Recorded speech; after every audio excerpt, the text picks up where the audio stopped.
قرن ششم میلادی است.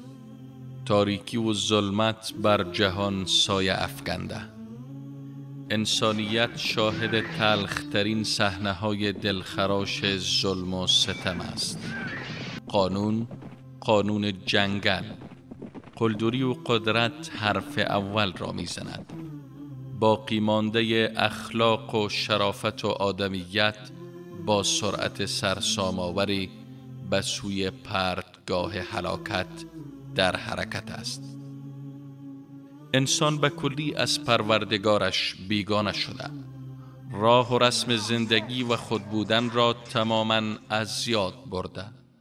مبانی اخلاق ویران شده. نه تنها فاصله بین خوبی ها و بدی ها بسیار کمرنگ گشته، بلکه چهره چروکیده و زمخت زشتی با بازوی قدرت نام زیبایی و شرافت را به یغما برده است. در نبود پشتوانه قدرت سیاسی و نظامی، خوبی و شرافت به کلی رنگ باخته و مفهوم و ماهیت خود را از دست داده است. پیامبران پیشین در گردباد زمانه مورد تحریف قرار گرفته و تنها اثر از آن را میتوان به سختی در میان شعله‌های شمع کمسویی در دیر یا صومعه در دل کوه‌ها در فاصله چند فرسخی جامعه خمار سرمست دید. بقایای از خوبی‌های ورشکسته که از فضای پرآشوب جامعه به گوشه خزیده اند، با شانه‌خواری کردن از بار مسئولیت تغییر جامعه، سکون و آرامش را بر درگیر شدن با مراکز قدرت جامعه ترجیح دادند. به عبارت دیگر، ناکامی در میدان سیاست، اقتصاد، دین، تغییر و تحولات ساختاری در مسیر جامعه‌ای که سراسیمه به سوی هلاکت در حرکت است، نام زهد و پارسایی به خود گرفته، در کنار لم داده و چون زالو از طفاله‌های جامعه ارتزاق می کند. قدرت سیاسی جهان در بین دو امپراتور روم و فارس و قدرت‌های چون هند و چین که همیشه در رقابت بودند تقسیم شده بود. رومیان در کابوس هولناک بدبختی و شقاوت، ستیز مذهب و سلطان، اختلاف‌های خونین دین فروشان و سردمداران مذهب و جنگ‌های بیرحمانه دولت مردان و سلطه‌جویان به سر می‌بردند و ملت ستم دیده و مظلومی که طناب بردگی بر گردن و زنجیر خاری بر پاهایشان سنگینی می‌کرد، هیزم بی ارزش این آتش‌های سوزان بود.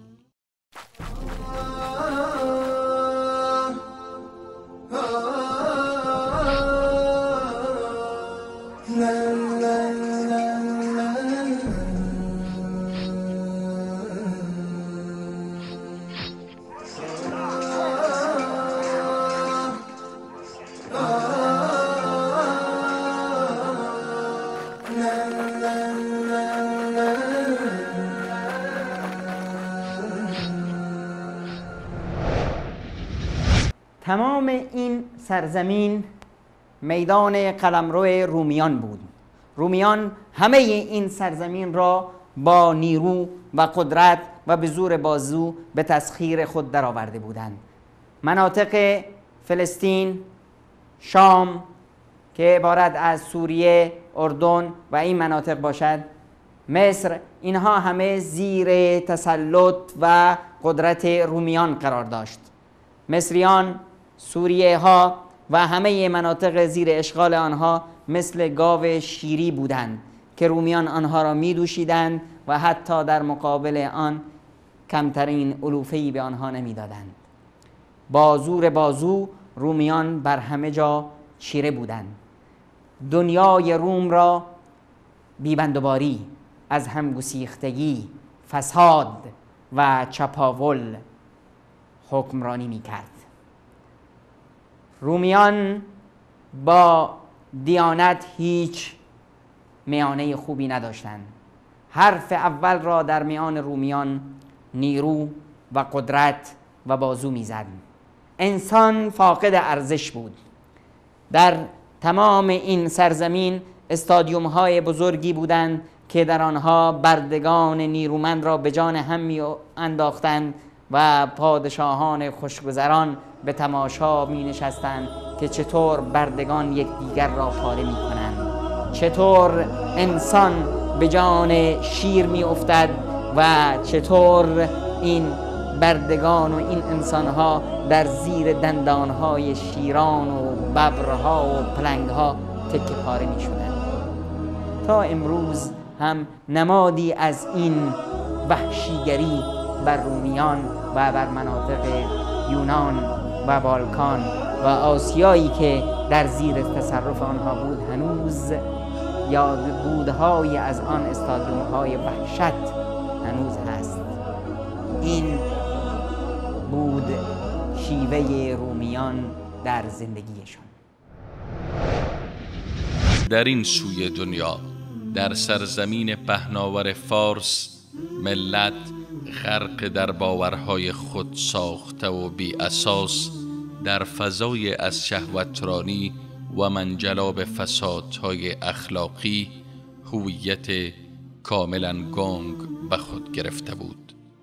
پارسیان با تحقیر ملت‌های دیگر خود را قوم برتر معرفی می کردند.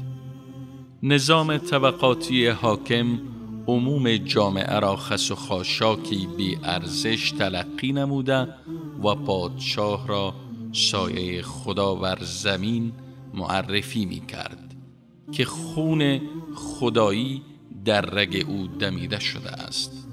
عقل چنان به حاشیه رفته که هیچ اثر از خود به جای نگذاشته بود و انسان در مقابل آتشی که خود هیزم آن را برافروخته بود به زانو می نشست و آن را خدای خود می دانست. فضایی از بی‌بندوباری اخلاقی و بیدینی و افسار گسیختگی و بردگی در مقابل خانواده شاهی همه جا را فرا گرفته بود.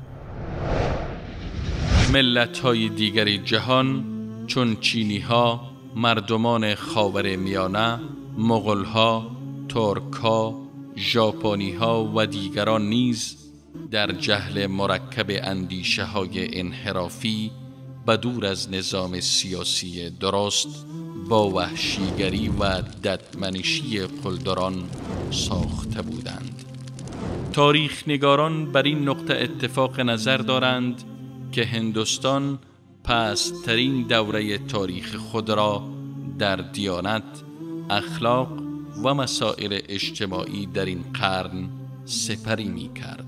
شیوع خدایان ساختگی، شهوترانی، افسار گسیختگی، نظام طبقاتی ظالم و استبداد براهمه شناسنامه هند آن روز بود. این سرزمین هند گذشته بود. در آن روزگاران ما از امپراتوری روم و امپراتوری فارس میشنویم، اما خبری از امپراتوری هند نیست. چرا؟ چون که هندی ها در لاک خود فرو رفته بودند. هندی ها در جنگ های داخلی و در مصیبت ها و در کشمکش های قدرت در کشور خودشان بودند.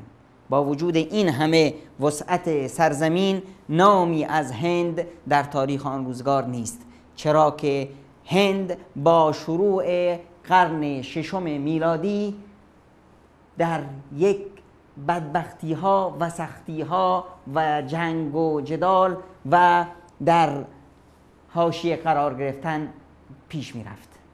هند آن روزگار خبری از انسانیت نمی دانست. در هند آن روزگار زن چون بیوه می شد باید خودش را با دستان خود می سوخت. در هند نظام انسانیت به طبقات تقسیم شده بود.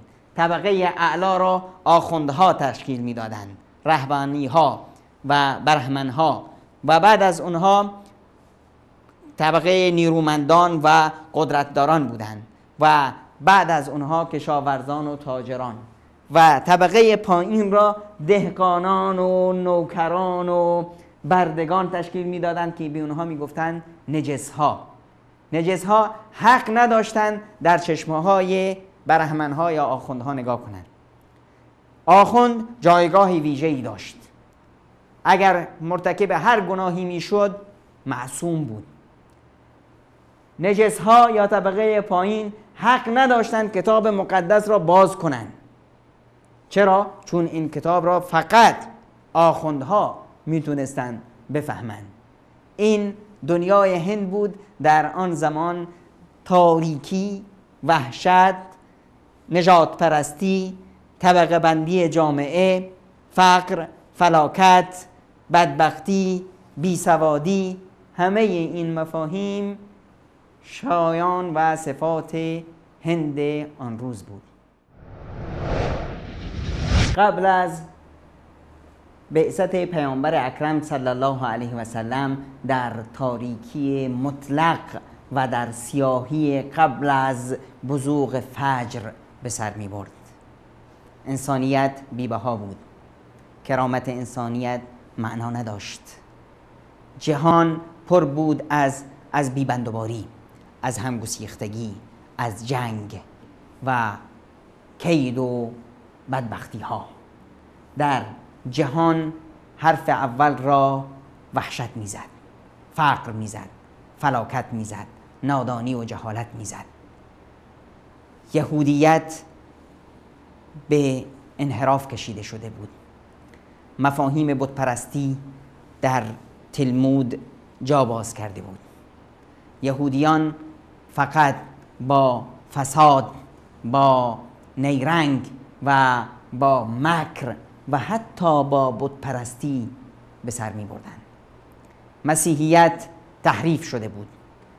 ادیان الهی گذشته چون یهودیت و مسیحیت عبارت شده بودند از برخی مفاهیم و عادات و رسوم پوچ و مندرآوردی و بعضی از مفاهیم شرک‌آلود، و این باعث شده بود که جنگ‌های خونینی در بین مذاهب مختلف مسیحیت به راه بیفتد. بدترین جنگ‌های تاریخ بشریت آن جنگ‌هایی است که مسیحیان با هم دیگر داشتند، آن جنگ‌هایی است که یهودیان با مسیحیان داشتند. یک بدبختی و فلاکت، و این فلاکت نیاز داشت به یک روشنایی. این ظلمت و تاریکی نیاز داشت به یک آفتاب نورانی، و آن نبوت مصطفی صلی الله علیه و سلم بود که خداوند آن را به بشریت ارمغان داد. بتپرستی در سرزمین عرب که خداوند آن را محبت وحی خود قرار داد رواج داشت. خدایانی که تیشه بت‌تراشان آنها را به وجود آورده بود تنها راه و وسیله رسیدن عقل‌های خمار انسان‌های غافل به خداوند بزرگ شمرده می‌شد. افرادی جاه طلب و مذهب فروش خانه خدا را به اسارت گرفته، توحید ابراهیمی را از آن به دور رانده 360 بت را جایگزین آن کرده بودند. مکه با احتکار ریاست دینی عربها زعامت سیاسی منطقه را از آن خود ساخته بود و با استفاده از موقعیت جغرافیایی خود در مسیر رفت و آمد کاروانها در چرخش محور اقتصاد جهان عرب حرف نخست را میزد. دیانت‌های تحریف شده آسمانی نیز در گوشه و کنار جهان عرب به صورتی بسیار کمرنگ نمایان بود.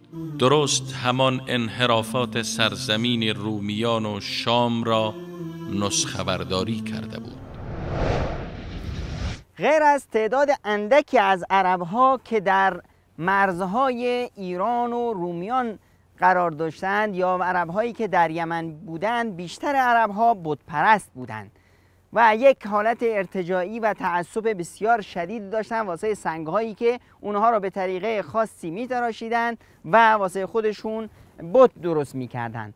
هر قبیله گنده‌ای واسه خودش، هر قبیله بزرگی واسه خودش بت‌های مخصوصی داشت. مثلا حذیلیا سوا رو پرستش میکردند، کلبیا یک بتی داشتن به نام ود و مزهج یک بتی داشتن به نام یغوس و خیوانی ها بتی داشتن به نام یعوق و حمیری ها بتی داشتن به نام نصر که این بت ها رو اسمشون اومده در سوره نوح آیه 23 سوره نوح و قالوا لا تذرن آلهتكم ولا تذرن ودا ولا سواعا ولا یغوث و یعوق و نصرا. خداوند متعال از زبان اونا بازگو میکنه برای ما که میگفتن که این بتاتون رو از دست ندید، این بتها که اسمشون ذکر شد اینها رو خوب بهشون بچسبید. قریش و خزاعه که در مکه بودن اونها بتایی داشتن به نام بت کله گندهشون و بت بزرگشون اسمش بود عزا. بتایی دیگه دو تا بت دیگه داشتن به نام اصاف و نایله. اصلا زیباست که قصه اصاف و نایله از کجا اومد. قصه اصاف و نایله هم این بود که اینا دو تا جوون بودند، یه دختر و یه پسر یمنی که عاشق همدیگه شده بودند و به همدیگه نرسیدند. آخرش تصمیم گرفتند بیان کعبه به همدیگه برسند. اومدن کعبه به نام عبادت و در داخل حرم کعبه مرتکب فاحشه شدند. خداوند هم اینها رو در جا خشک کرد و اینا شدن دو تا سنگ. قریشیان که شاهد این ماجرا بودند خب تقدس کعبه و مکانت کعبه رو همه اطلاع داشتن. این شد که یکی رو گرفتن گذاشتن روی مروه، دیگری رو گذاشتن روی صفا و همینجور که میرفتن هر کی می اومد برای عبادت یه توفی روی این مینداخت یه توفی روی اون.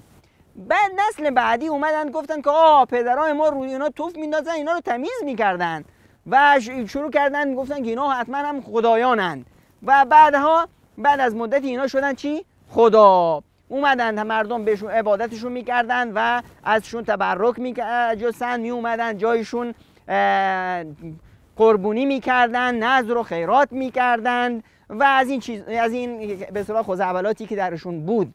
و البته یه چیزی باید بدونیم و اینو قرآن هم واسه ما نقل کرده که عرب بت پرستش میکردن درست، اما ایمان داشتن به خدای بزرگ و میگفتن این بت‌ها راه رسیدن ما به خدای بزرگه و میگفتن که و ما نعبدهم الا لیقربونا الی الله زلفا، و ما اینا رو عبادت نمی کنیم مگر اینکه ما رو برسونن به خدای بزرگ. اما همین عبادت و تعظیم و احترام و رسیدن به بت‌ها باعث شده بود که عظمت و مکانت خداوند متعال در چشمشون کمرنگ تر بشه. همونطوری که ما در جامعه خودمون در بسیاری از جاها داریم افرادی که میرن پیش قبرها و امامزاده ها و ولی ها و نمیدونم اینجور حرفا میرن و میگن که ما اینا رو عبادت نمی کنیم اما اینا راه رسیدن ما به خدامونن. درست همون شرکی که عرب قدیم مرتکب اون میشد. عرب ها وقتی می اومدن یه سنگ خوشگلی پیدا میکردن، البته بتای خانوادگی هم بود، هر خانواده می اومد کعبه مکه از کوههای اطراف مکه یه سنگ خوشگلی با خودش پیدا میکرد و اینو میگفت خدامه میبرد. البته این هم شرطشون بود که هر سنگی رو در هر جای عربستان یا هر جایی که زندگی میکردن میخواستن خدا قرار بدن باید اون سنگو از مکه بیاوردن، باید یه سنگ اختیار میکردن از مکه با خودشون میآوردن، این میشد خداشون. تو راه هم می اومدن یه جای یه سنگ خوشگلتری هم پیدا میکردن، اون سنگ قدیمی رو مینداختن، این سنگ جدیده رو خدا میکردن. نوک اومد به بازار کهنه شود دل آزار. بتای سفری هم بود، تو راه که میرفتن مسافرت یه سنگایی مثل این میگرفتن جلوی خودشون رو هم دیگه میکردن و می اومدن عبادتشون میکردن. و البته اگه جایی سنگی پیدا نمی‌کردن می اومدن یکم خاک جمع می‌کردن، این گوسفندی می‌آوردن، هی گوسفنده رو می‌دوشیدن رو همین خاکا و این میشد خداشون، اون هم دورش طواف می‌کردند و عبادت می‌کردن. این وضع عمومی ارتجاع دینی یا فهم و درکشون از اون دیانت بود که واسه خودشون ساخته بودن. البته در بین عرب‌ها کسایی هم بودن که ادعا می‌کردند که اونا بر دین حضرت ابراهیم هستند که بهشون میگفتن حنیفیه. حنیفیه اونایی بودن که دیگه بعضی از کارهای زشت نمیکردن. البته اون دین ابراهیم هم نمونده بود، اینا یک مقداری به اخلاقیات یا به توحید و این چیزا میرسیدن و ادعای اتباع حضرت ابراهیم علیه السلام رو میکردن. از جمله اونها شخصیتی بود در مکه به نام قیس ابن ساعده ایادی که در بازار اوکاز در بعضی از روایت‌ها اومده که پیامبر اکرم صلی الله علیه وسلم ایشونو دیدن. وقتی که پیامبر دوران کودکیشون سپری میکردن ایشونو دیدن و ایشون یه خطبه‌ای به اصطلاح در اونجا خوندن برای مردم که من آشمات و من ماتفات و کل ما هو آت و این حرفا که هر که زندگی کرد نهایتش میمیره و همه چیز به هر حال نهایتی داره و این کوهها و این آسمون و این زمین همه دلالت میکنن که یه خدای یگانه‌ای هست، یه خدای آفریدگاری هست و مردم رو به این صورت تشویق میکرد به رسیدن به خدای یکتا و میگفت از این ور از این پشت این کوهها، یعنی به طرف مکه اشاره میکرد که از اونجا حق میاد. گفتن که حق چیه؟ گفتن که پسری است از فرزندان اسماعیل میاد اینجا و اون فرستاده خداست، اگر من زنده باشم ازش اتباع و پیروی میکنم، هر کسی هم اون رو درک کرد و اون رسید حتما از اون پیروی کنه. که البته خود قیس قبل از نبوت پیامبر اکرم صلی الله علیه و سلم چشم از جهان برگشودند و وفات کردند.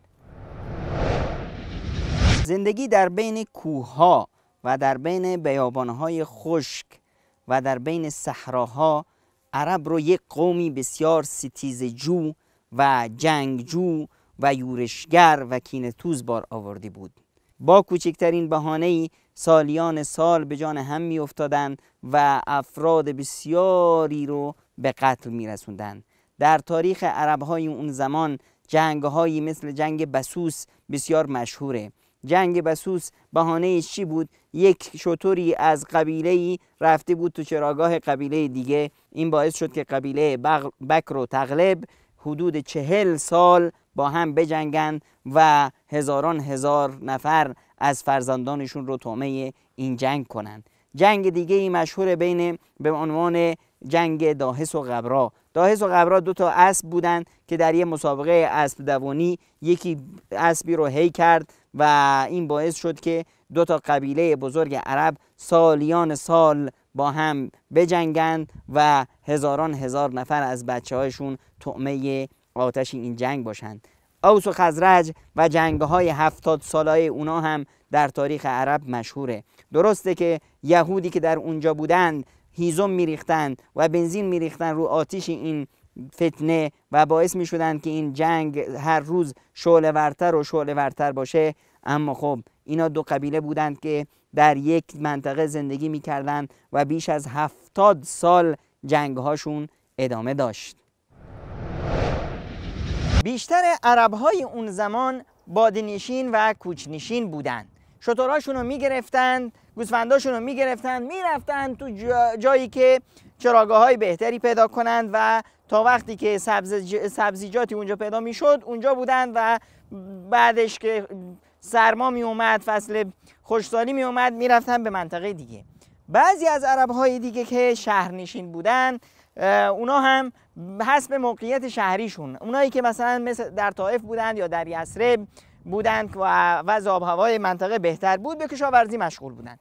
اونایی که شهرشون در مسیر ترانزیت کاروان‌ها قرار می‌گرفت مثل مکه، اونا بیشتر به بازرگانی مشغول بودند. بعضی از عرب‌ها شهرهاشون نزدیک مرزهای فارس و مرزهای رومیان بود. اونا از نظر فرهنگی تا حدودی متأثر شده بودند به امپراتوری‌های اون زمان. در مجموع چه اونهایی که کنار ابرقدرت‌های روز بودند، چه اونهایی که باده‌نشین بودند، چه اونهایی که تجارت می‌کردند، چه اونهایی که کشاورزی می‌کردند، همه عرب سیستم اداره منطقهشون بر نظام قبیله اداره میشد و قبیله هم عبارت بود از مجموعه از خانواده ها که بهشون میگفتن بطون یا شاخه ها و هر شاخه غالبا در یک زمینه بیشتر از زمینه های دیگه فعالیت داشت و تخصص داشت. مثلا در قبیله قریش بنی امیه بیشتر مسائل اقتصادی و بازرگانی و سیاست دستشون بود. بنی مخزومی‌ها و خانواده ولید و ابوجهل و اینا بیشتر مسائل نظامی رو اداره می‌کردند. بنی هاشم هم قضایای دیانت و مکه و رسیدن به حاجی‌ها و اینا. خانواده‌ای مثل خانواده خطاب و عمر و اینا مسائل روابط خارجی رو بیشتر مد نظر داشتن. هر قبیله‌ای هم به واسه خودشون اون شخصیتی که از جایگاه اجتماعی بهتری برخوردار باشه، که از بزرگسالا و سالمندانی که عمری ازش گذشته از احترام خوبی برخورداره، از در سخاوت و جوانمردی و اینها شاخص است، اون رو به عنوان رئیس قبیله انتخاب می‌کردن. رئیس قبیله هم خیلی قابل احترام مردم بود، همه برایش احترام قائل بودند. اگر در زمینه قضاوتی میکرد، اگر در یه جدالی رأی میگفت، چیزی میگفت، حکم اون برای همه قابل اجرا بود. درسته هر قبیله اصلا نظام قبیله یک نوع نظام آزادی رو برای افرادش تامین کرده بود. افراد در سایه قبیله احساس به آرامش میکردند، احساس به آزادی میکردند، اما آزادی قبیله در نظام شورای قبیله محو میشد. اگر قبیله یک تصمیمی میگرفت، رئیس قبیله حرفی میزد، دیگه آزادی فردی اونجا ضایع میشد در آزادی عمومی. این رئیس قبیله غیر از این حقوق ادبی که داشت، حقوق مادی هم براش تعیین کرده بودند. اگر جایی جنگی میشد، قبل از جنگ هر چه گیر می اومد این میشد مال رئیس قبیله. بعد از اینکه غنایم هم میگرفتند، اگر رئیس قبیله چیزی رو خوشش می اومد ور می داشت قبل از اینکه تقسیم بشه. در بین غنایم اگر چیزایی بود که قابل تقسیم نبود، این هم میشد مال رئیس قبیله. بعد از اون غنیمت رو وقتی تقسیم می‌کردن، 1/4 غنیمت هم بود مال رئیس قبیله.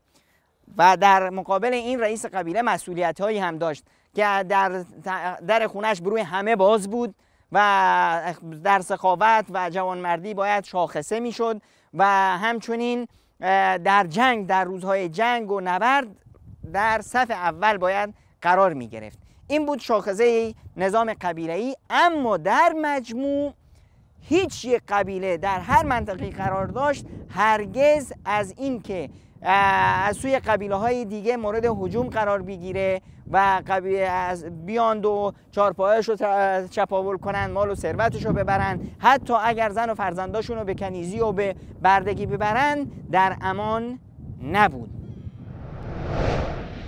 جایگاه اجتماعی فرد در فضای قدرت و توان نظامی قبیله و عشیره مشخص می شد. قبیله های کوچک یا با پرداخت باج‌های سنگین در زیر حمایت قبیله های بزرگ در می آمدند و یا مورد تاخت و تاز و غارت چپاولگران قرار می گرفتند و افراد آن در بازار پر رونق برده فروشی چون کالا داد و ستد می شدند. در جامعه عرب قبل از اسلام در این سرزمین، قبل از بعثت رسول الله صلی الله علیه و سلم، زن هیچ جایگاه و منزلتی نداشت. زن در جامعه عرب یک کالای بی ارزش بود. از همون ابتدا که به دنیا می آمد، از ترس اینکه شاید روزی اسیر بشه و به دست دشمن بیافته و بین انتخاب یکی از افراد دشمن، یک مردی از طرف دشمن و خانواده اولیه خودش دشمن رو انتخاب بکنه، چون این اتفاق قبلا در عرب افتاده بود و دختری که اسیر شده بود به دست یکی از دشمنان، در سر دوراهی انتخاب بین یکی از افراد لشکر دشمن و خانواده خودش اون فرد دشمن رو انتخاب کرد. از ترس اینکه این قضیه دوباره تکرار بشه، دختران خودشون رو زنده به گور میکردن.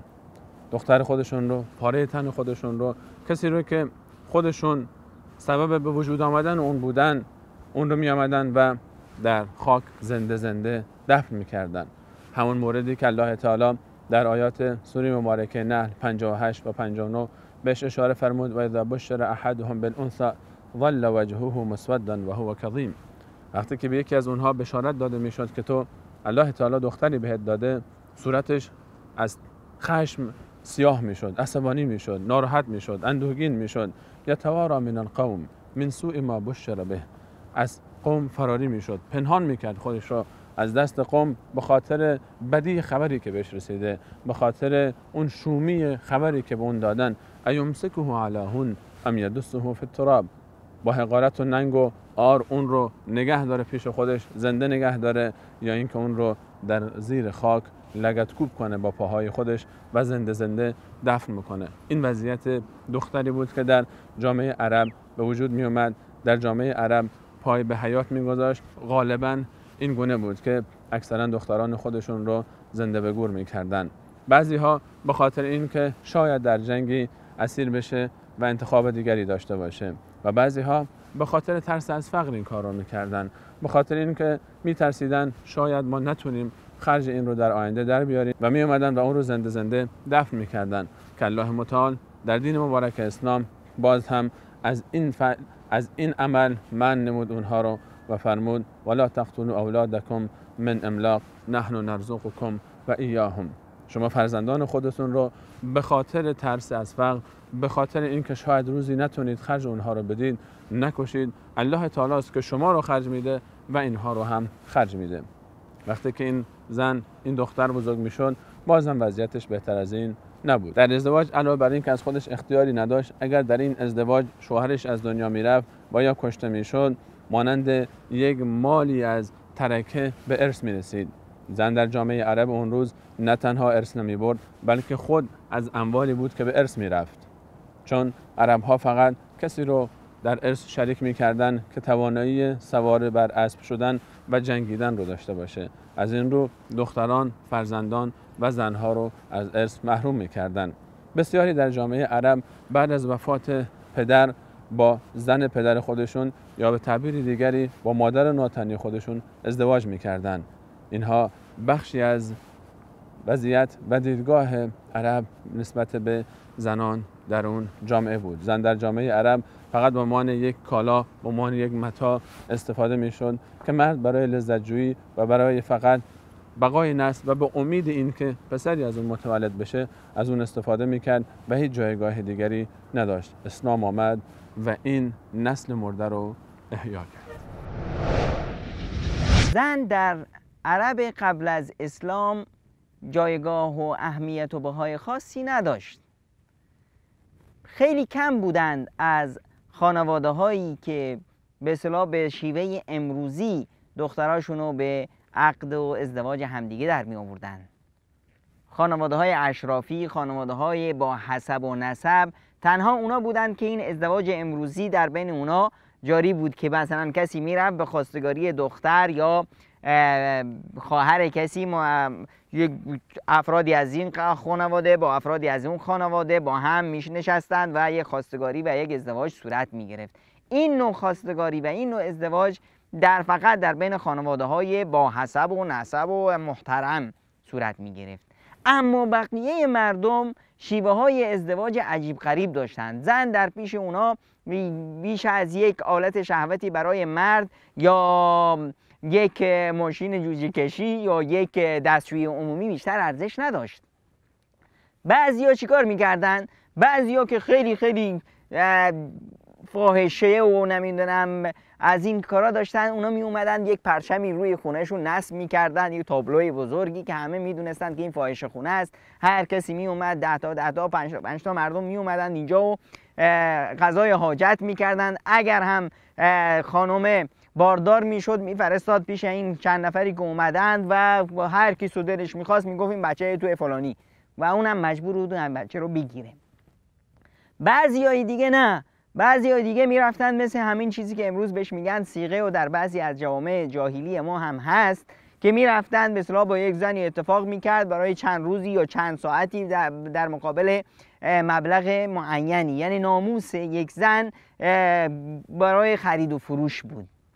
بعضیای دیگه نه، میرفتن چند نفری میرفتن پیش یک خانومی و کار خودشون رو میکردن. اگر این خانومه باردار میشد میرفتن یک قیافه شناس، افرادی بودن با تخصص قیافه داشتن، اون یک قیافه شناسی میومد این پسر بچه رو نگاه میکرد و میگفت که این فرزند فلانی. هر کسی رو که اسمش رو میگرفت بچه میشد مال اون. به این صورت زن بسیار موجودی هیچ ارزشی نداشت.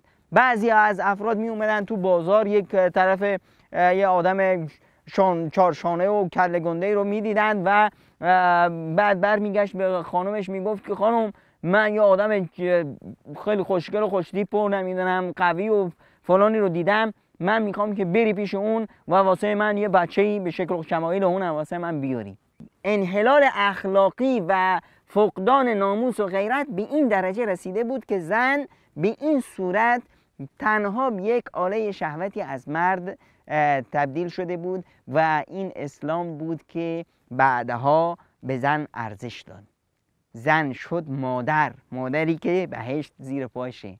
زن شد همسری که در کنار مرده و با اون داره جامعه رو میسازه. زن شد خواهر، زن شد دختر و خواهری که اگر کسی 2 تا دختر یا 2 تا خواهر رو تربیت کرد و بهشون خدمت کرد و اونها رو به سر و سامون رسون، این یک به اصطلاح راهی برای رسیدن به رضایت خداوند و برای رسیدن به بهشته. زن در سایه اسلام بها گرفت، ارزش گرفت و جایگاه انسانی خودش رو به دست آورد. مقوله طلاق در جامعه عرب هیچ معنا و مفهومی نداشت، هیچ قاعده و ضابطه‌ای برای خودش نداشت. یک فرد هر چقدر که میخواست به تعداد مراتب مختلف میتونست زن خودش رو طلاق بده. 100 بار، 200 بار، 1000 بار زن خودش رو میتونست طلاق بده و هر وقت هم که دوست داشت مراجعه میکرد و باز میگشت به سر زندگی اول خودش. گرچه ظاهراً در لفظ طلاق در جامعه عرب وجود داشت، اما در معنا و مفهوم هیچ مصداقی پیدا نمیکرد و هیچ تعبیر خاصی براش نمیشد بیان کرد و هیچ قاعده و قانون خاصی براش تعیین نشده بود. اسلام آمد و برای طلاق قاعده و ضابطه تعیین نمود و تا 2 بار رو راهی برای برگشتش گذاشت و بار سوم رو طلاق مغلظه نامید و برای همیشه اون زن رو حرام اعلام نمود برای شوهر اولش، مگر اینکه این زن با شوهر دیگری ازدواج بکنه و بعد از طلاق یا فوت شوهر دوم دوباره به شوهر اول خودش برگرده.